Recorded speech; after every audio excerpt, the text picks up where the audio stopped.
Hello, everybody. I'm here for our Bible of the Week Bible study reading for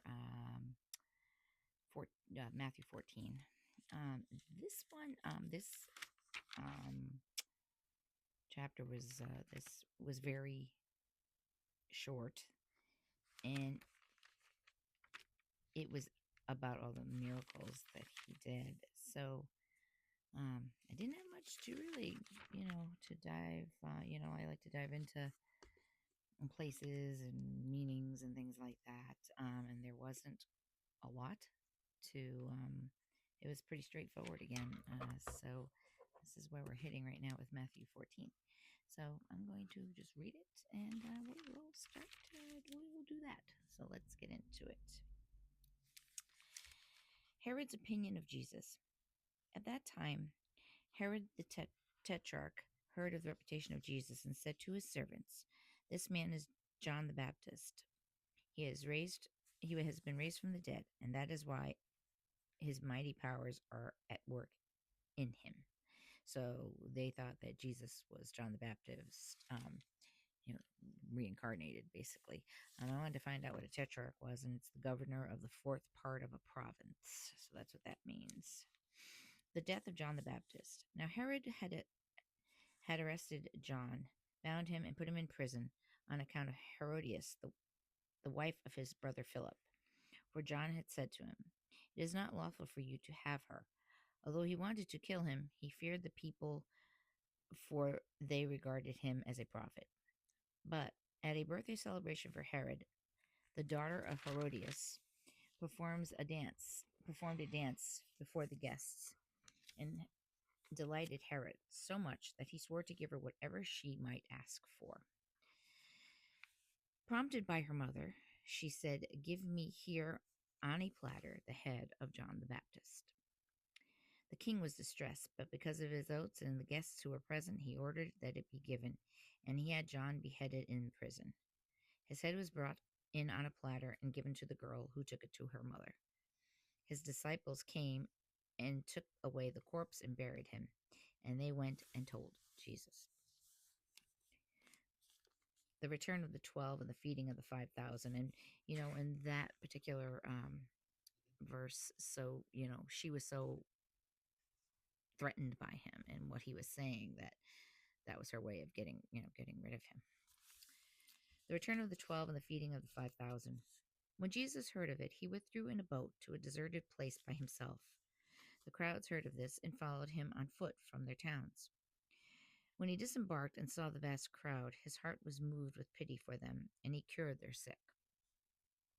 When it was evening, the disciples approached him and said, "This is a deserted place, and it is already late. Dismiss the crowd so they can go to the villages and buy food for themselves." Jesus said to them, "There is no need for them to go away. Give them some food yourselves." But they said to him, "5 loaves and 2 fish are all we have here." Then he said, "Bring them here to me." And he ordered the crowds to sit down on the grass.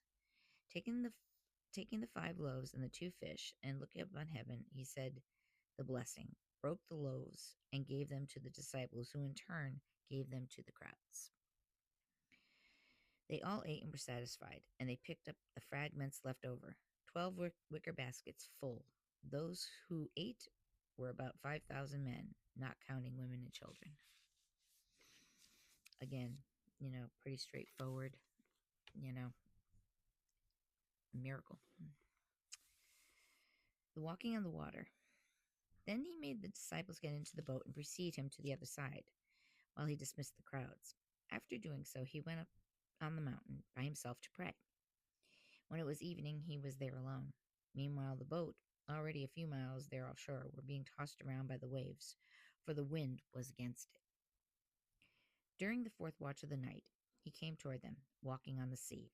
When the disciples saw him walking on the sea, they were terrified. "It is a ghost," they said, and they cried out in fear. At once Jesus spoke to them.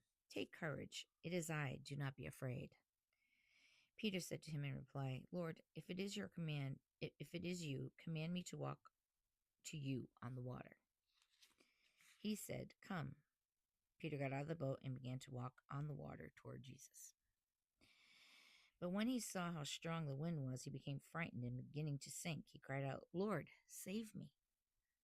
Immediately Jesus stretched out his hand and caught him and said to him, "O you of little faith, why did you doubt?" After they got into the boat, the wind died down. Those who were in the boat did homage, saying, "Truly you are the Son of God."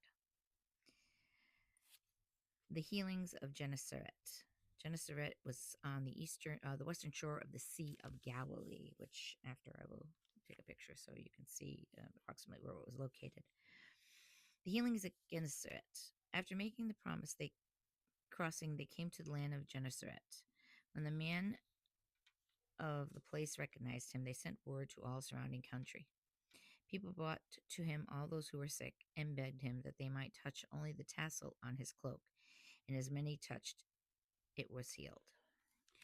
And that only goes to show, how much people just, they believed. And a lot of them didn't need to, you know, to believe. They believed even before. And that's why they brought whoever they had that was sick to Jesus to be healed. The tradition of the elders. Oh, I'm sorry. That is where it ends. The tradition of the elders is actually 15. So as you can see, it was very, very short. But basically, it was about the miracles he did and the people that believed in him and came to him to be healed. And, it was a little bit of everything in that one. A little bit of, at the beginning, fear from Herodias because of what John the Baptist was saying, given the fact that she was married to her husband's brother. And she wanted him gone. And I always remember that part in the movie of Jesus of Nazareth. He didn't want to do it, but she made sure it happened. And then, after that, again, it was a series of miracles, you know. And like I said, people came from all over to be healed and to be, to have Jesus heal them and to be able to touch his cloak because they put it in. So, yeah, it was, again, 14 was all about that, about miracles and the miracles that Jesus performed. So that is about it for 14. I will be posting 15 and Matthew 15, and I don't know how much that one is. 14 was very, very short. I was actually surprised. I think I had it done like twice. I two nights and I was done. And 15 is very short as well, so that's going to be another short one for us. But we shall see what it brings. And what an exciting day today. We have a new pope. Um, you know, the first ever American pope, which I'm not sure anyone saw really coming. So, very historical day for Catholics. And, every time I see something that's going to be a part of history, I think, wow, I was here to see it. So, whether you're happy about it or maybe you're not, I know I've already heard some chatter and things. It's a part of history, and that's what you have to remember. And it's our history. And we can only, we have to pray and hope that, everything will go well. Have faith. Have faith because I believe the Lord has a hand in everything. That being said, I hope you all have a good evening. I will be posting Matthew 15 soon.